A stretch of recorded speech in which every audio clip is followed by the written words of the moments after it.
Hello students, welcome to my YouTube channel. आज हम आपको पढ़ाते हैं क्वाड्रेटिक इक्वेशन क्लास 10th का। आप सभी लोग चैनल को लाइक सब्सक्राइब जरूर किया करिए। जो देख रहे हैं सभी लोग चैनल को जरूर सब्सक्राइब कर दिया करिए, क्योंकि व्यूज़ तो ठीक जा रहे हैं लेकिन सब्सक्राइबर नहीं बढ़ रहे हैं। ठीक है, आगे आज हम आपको पढ़ाते हैं क्वाड्रेटिक इक्वेशन। ठीक है, क्वाड्रेटिक इक्वेशन होता क्या है उसके बारे में पढ़ाएंगे, उसका न्यूमेरिकल से बताएंगे। ठीक है, अब इसका शुरू करते हैं। देखिए, जनरल इक्वेशन क्या होता है क्वाड्रेटिक इक्वेशन का, ax square plus B x plus C equal to 0 होता है। ठीक है, वेयर ए बी सी जो है कॉन्स्टेंट्स होते हैं। ए बी सी क्या होते हैं? कॉन्स्टेंट्स। उसमें जो ये 2 पावर है यही क्वाड्रेटिक, पावर 2 की वजह से इसे क्वाड्रेटिक इक्वेशन कहा जाता है। ठीक है, नहीं तो 1 डिग्री का होता है तो उसे लीनियर इक्वेशन कहते हैं। ठीक है, तो ये 2 डिग्री का है। ठीक है, इसकी डिग्री 2 है और ये क्वाड्रेटिक इक्वेशन है। ठीक है, और यहाँ पर जब क्वाड्रेटिक इक्वेशन होता है तो उसके 2 रूट होते हैं। जैसे लीनियर इक्वेशन में 1 रूट होते हैं, वैसे क्वाड्रेटिक इक्वेशन में 2 रूट होते हैं और दोनों रूट अल्फा और बीटा होते हैं। ठीक है, अल्फा और बीटा होते हैं और उसके लिए कुछ नियम है कि सम ऑफ रूट्स क्या होता है, अल्फा प्लस बीटा का रूट्स का सम कितना होता है, माइनस बी अपॉन ए होता है। वो प्रोडक्ट ऑफ रूट्स कितना होता है, जीरो। प्रोडक्ट ऑफ रूट्स या जीरोस कहेंगे। ठीक है, दोनों एक ही बात है। तो alpha into beta equal to आएगा वो सी अपॉन ए। इसके कहते हैं, इसको find the sum of zeros alpha and beta, जो हमने अभी फार्मूला लिखा उसे समझ लेते हैं अच्छे से। अल्फा प्लस बीटा निकालना है और अल्फा इंटू बीटा निकालना है। इस इक्वेशन में लिखा हुआ इक्वेशन ये क्वाड्रेटिक इक्वेशन हमारा 2x square plus minus 5x plus 3 equal to 0। ठीक है, इसका सोल्यूशन देखिए कैसे होगा। इसमें सोल्यूशन में क्या करेंगे, हमारे पास v है, हमारे पास क्या है, v है 2x स्क्वायर माइनस कितना हो जाएगा 5x प्लस 3 इक्वल टू कितना हो जाएगा 0। अब इसे comparing the above equation, comparing यहाँ लिखेंगे, कंपेयरिंग यहाँ साफ साफ लिख देते हैं, comparing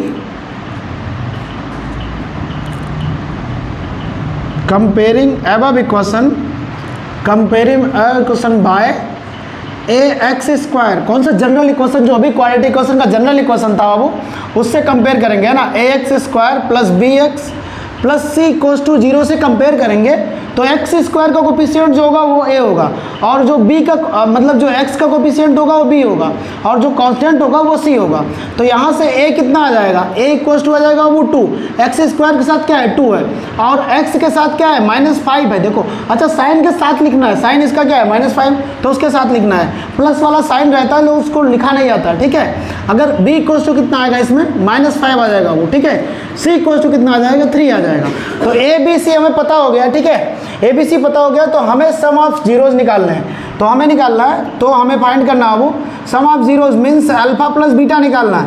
alpha plus beta formula भी हमने क्या होता है, माइनस बी अपॉन ए होता है और बी यहाँ पे कितना है, बी है -5, माइनस हो जाएगा -5 अपॉन ए कितना है, ए है 2। इसमें क्या है, ए क्या है, अभी 2 निकाला हुआ है। ठीक है, माइनस क्या हो जाएगा, +5 अपॉन कितना हो जाएगा 2। ये अब वो इसका आ जाएगा सम ऑफ जीरोज, ये आंसर आएगा। ठीक है, इस तरह से निकालेंगे। और दूसरा जो है इसमें निकालना हो product of zeros alpha into beta, ये कितना होगा सी अपॉन ए।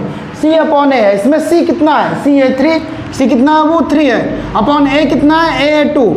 यही आंसर हो जाएगा वो, क्योंकि इसमें प्लस माइनस है नहीं, कोई कन्वर्जन नहीं करना होगा। ठीक है, अब इसके बाद हम समझते हैं श्रीधराचार्य फार्मूला और उस पर न्यूमेरिकल और उस तरह से कैसे हम इक्वेशन को सॉल्व करते हैं। ठीक है, देखते हैं श्रीधराचार्य फार्मूला क्या होता है, इसको ध्यान से देखिएगा। इसका फार्मूला क्या होता है, x इक्वल टू होता है -b plus minus root B square minus 4ac upon 2a होता है। ठीक है, यही होता है, इसे हमें लर्न करना पड़ेगा। जो फार्मूला है ये पूरा लर्न करना पड़ेगा। अब इसी से हम x की ये 2 वैल्यू है, एक बार प्लस लेने पे, पॉजिटिव लेने पे एक बार हमारा आंसर आएगा।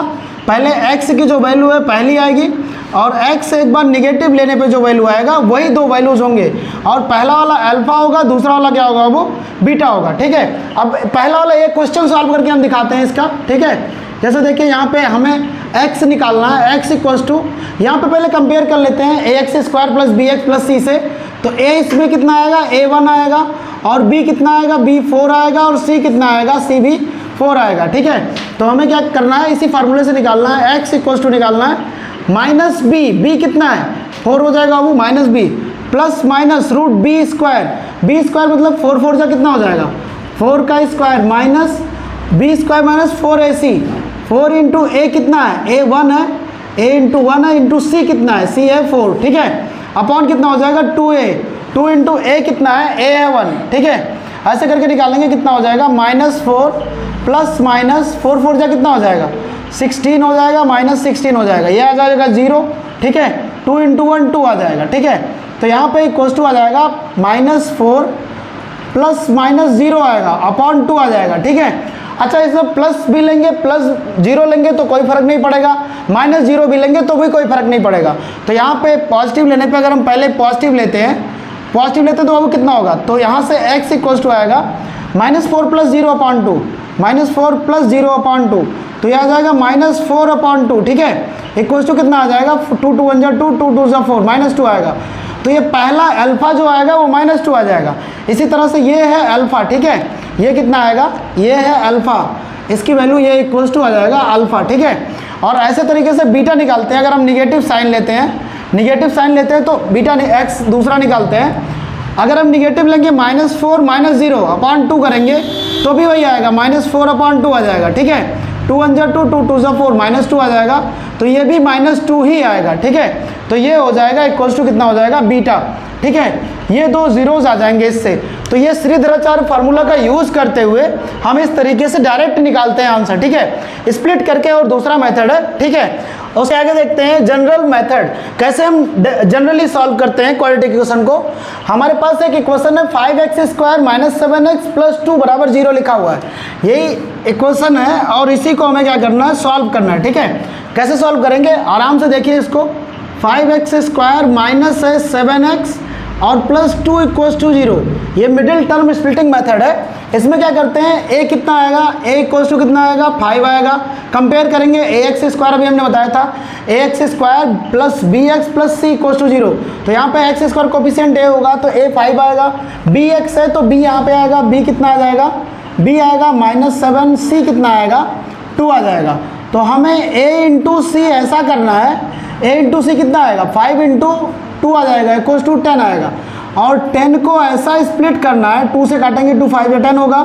10 को ऐसा स्प्लिट करना है, मतलब 10 के कोफिशिएंट जो स्प्लिट करने पे आएगा उसके कोफिशिएंट यहाँ ही बीच में होंगे, ठीक है। यहाँ हो जाएगा 5x², यहाँ देन का साइन लगाएंगे क्योंकि उधर इक्वल टू 0 लिखा हुआ है, ठीक है। तो देन का साइन लगाएंगे, 5x² माइनस इसी 7x को ही हमें तोड़ना है, 7 को तोड़ना है। तो 7 को 2 और 5 लिख दें, 2 + 5, क्योंकि a × c हमें पॉजिटिव में आया है तो यहाँ ऐड करना है ब्रैकेट के अंदर, है ना। 2 प्लस कितना हो जाएगा 5, और यहाँ हो जाएगा x + 2 इक्वल टू कितना हो जाएगा 0, ठीक है। यहाँ पे कितना हो जाएगा 5x² माइनस हो जाएगा 2x, है ना, माइनस हो जाएगा 5x और +2 इक्वल टू 0 हो जाएगा, ठीक है। तो यहाँ पे कितना हो जाएगा, यहाँ पे x हम कॉमन ले लेंगे तो कितना बचेगा, यहाँ पे x कॉमन ले लेंगे तो 5x - 2 बच जाएगा, और यहाँ -1 कॉमन ले लेंगे कितना हो जाएगा, 5x - 2 हो जाएगा, ठीक है, इक्वल टू 0 हो जाएगा। तो यहाँ पे देखिए कितना आएगा, तो इन दोनों में ये 2 टर्म अब बन चुके हैं, पहले 4 थे, यहाँ पे 4 टर्म है, 1 2 3 4, लेकिन अब यहाँ पे बचा हुआ सिर्फ 2 टर्म। दोनों में क्या कॉमन है, 5x - 2, इसमें भी है 5x - 2, दोनों को उठा लीजिए, कितना बचेगा 5x - 2 बचेगा, और दूसरा जो बचेगा वो कितना होगा, x - 2 इक्वल टू कितना आ जाएगा, वो 0। तो एक बार पहले वाले को 0 रखेंगे, पहला आएगा, और एक बार दूसरे को 0 रखेंगे तो दूसरा वैल्यू आ जाएगा, ठीक है। जैसे यहाँ पे इसके बाद देखते हैं, तो यहाँ देखते हैं 5x - 2 इक्वल टू एक बार 0 रखेंगे तो x इक्वल टू आएगा 2/5, ठीक है। ये इक्वल टू यही अल्फा आ जाएगा, यही पहला अल्फा है, ठीक है।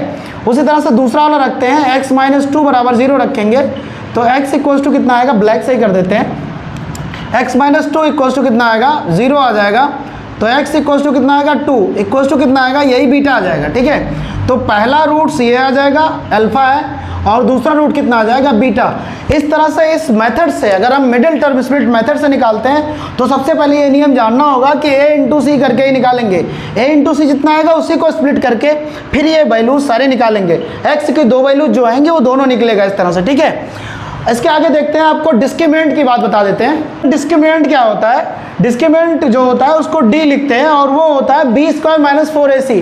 पहले श्रीधराचार्य के फार्मूला था, यहाँ पे x इक्वल टू होता था -b + -√b² - 4ac अपॉन कितना होता है, 2a होता है, यही होता है वो, ठीक है। अगर ये होता है, अगर रूट वाला ये नंबर, अगर ये रूट वाला ये जो ये वैल्यू है, अगर ये इसी को डिस्क्रिमिनेंट कहते हैं, ठीक है। अगर ये वैल्यू बदलेगी तो वही प्लस माइनस में जो बदलेगा वही रूट्स जो होंगे दो आएंगे वो डिस्टिंक्ट होंगे, वही रियल मतलब डिस्टिंक्ट होंगे, इक्वल होंगे और नो रियल रूट एग्जिट करेंगे, उसी पर डिपेंड करेगा, ठीक है। जैसे यहाँ पर डिस्क्रिमिनेंट इसी की वैल्यू, अगर d की वैल्यू कितनी होती है b² - 4ac, अगर d = 0 आ गया, अभी हमने थोड़ी देर पहले क्वेश्चन लगाया उसमें d की वैल्यू 0 आई थी, तो दोनों अल्फा और बीटा दोनों -2 आए थे, ठीक है, -2 आए थे, ठीक है। तो दो यहाँ पे जैसे ही d की वैल्यू 0 हो जाएगी, b² - 4ac जब 0 हो जाएगा, d की वैल्यू जैसे ही 0 हो जाएगी तो दो इक्वल रियल रूट एग्जिट करेंगे, ठीक है। वहाँ पे दोनों रूट्स जो होंगे वो इक्वल होंगे और रियल भी होंगे, ठीक है। रियल तो होगा क्योंकि नंबर मिलेगा, ठीक है। जब कोई नंबर मिलता है तो उसको रियल ही कहते हैं, ठीक है। और जब इक्वल आ जाएगा तो उसकी कंडीशन यही है कि d = 0 आएगा, तभी रियल और इक्वल दोनों मिलेगा, ठीक है। और अगर d की वैल्यू > 0 है, अगर ये 0 से बड़ा है तो जब भी रूट्स निकालेंगे, कुछ भी वैल्यू जब निकालेंगे, एक बार प्लस करेंगे दूसरा रिजल्ट आएगा, एक बार माइनस करेंगे दूसरा रिजल्ट आएगा, ठीक है। तो वहाँ पे दो डिस्टिंक्ट रियल रूट एग्जिट करेंगे, वहाँ पे दो रियल वो भी होगा लेकिन वहाँ पे डिस्टिंक्ट रूल रहेंगे, अलग अलग रूट्स रहेंगे, ठीक है। ऐसा डिस्टिंक्ट क्यों होगा? क्योंकि वहाँ पे प्लस करने पे एक आंसर आएगा और एक माइनस करने पे आएगा, ठीक है। और अगर d < 0 हो जाता है, अगर 0 से कम हो जाता है डिस्क्रिमिनेंट की वैल्यू, तो नो रियल रूट एग्जिस्ट करेंगे, क्योंकि यहाँ पर अगर माइनस में नंबर आ गया तो वो इमेजिनरी नंबर हो जाता है रूट के अंदर। अगर डिस्क्रिमिनेंट की वैल्यू माइनस में आ जाएगी तो वो रियल रूट नहीं होता है, ठीक है। बिकॉज ऑफ यहाँ पे माइनस का रूट कभी नहीं निकलता है, वो इमेजिनरी नंबर माना ही जाता है, ठीक है। इसके आगे इसका एक क्वेश्चन बता देते हैं आपको, d की वैल्यू 0 कब होगी, रियल रूट कब होगा, इमेजिनरी रूट कब होगा, उसको बताते हैं। देखते हैं इसका न्यूमेरिकल देख लेते हैं। Find the value of k in equation 2x² - kx + 8 = 0 if there exist two equal real roots. अगर यहाँ पे दो इक्वल रियल रूट्स एग्जिस्ट करेगा तो इसकी वैल्यू कितनी होगी? अगर इक्वल रियल रूट एग्जिस्ट कर रहा है तो d की वैल्यू कितनी होती है? 0 होती है। यहाँ पर a b c निकाल लेते हैं, हमारे पास इक्वेशन है, यहाँ पे क्या लिखेंगे, वी हैव, यहाँ पर लिखेंगे बाबू वी हैव इक्वेशन क्या है हमारे पास है 2x² - kx + 8 = 0 लिखा गया है। तो यहाँ पर a कितना होगा, 2 होगा, b कितना होगा, -k होगा और c कितना होगा, 8 होगा, ठीक है। और यहाँ पर d की वैल्यू क्या प्रूफ करनी है, 0, क्योंकि हमें कंडीशन दिया है टू इक्वल रियल रूट का कंडीशन नहीं था, d की वैल्यू 0 थी, तो मीन्स ये था b² - 4ac की वैल्यू कितनी है, 0। तो b कितना है, b है -k, तो -k का स्क्वायर -4 × a कितना है, a है 2, है ना, और c कितना है, c है 8 बाबू, ठीक है। तो यहाँ पे क्या करेंगे, k² = 0 रख देंगे, तो k² ये माइनस पूरे का सिस्टम, ये पूरा माइनस उधर जाएगा तो प्लस हो जाएगा, 2 4 जा 8 हो जाएगा, 8 8 जा 64 हो जाएगा, = उधर जाके 64 होगा, ठीक है। k की वैल्यू हो जाएगी k², तो k आएगा, k² आएगा, ये आएगा 8 8 जा 64, 8 का स्क्वायर है प्लस -8 का स्क्वायर हो जाएगा, ठीक है। स्क्वायर कट जाएगा, तो यहाँ पे क्या हो जाएगा, यहाँ k की वैल्यू कितनी आ जाएगा, वो +-8 आ जाएगी, ठीक है। यही आंसर हो जाएगा, ठीक है, यही k की वैल्यू हो जाएगी, यही k का आंसर हो जाएगा, ठीक है। इस तरह से क्वाड्रेटिक इक्वेशन कंप्लीट होता है। आप सभी लोग चैनल को लाइक करिए, सब्सक्राइब करिए, थैंक यू।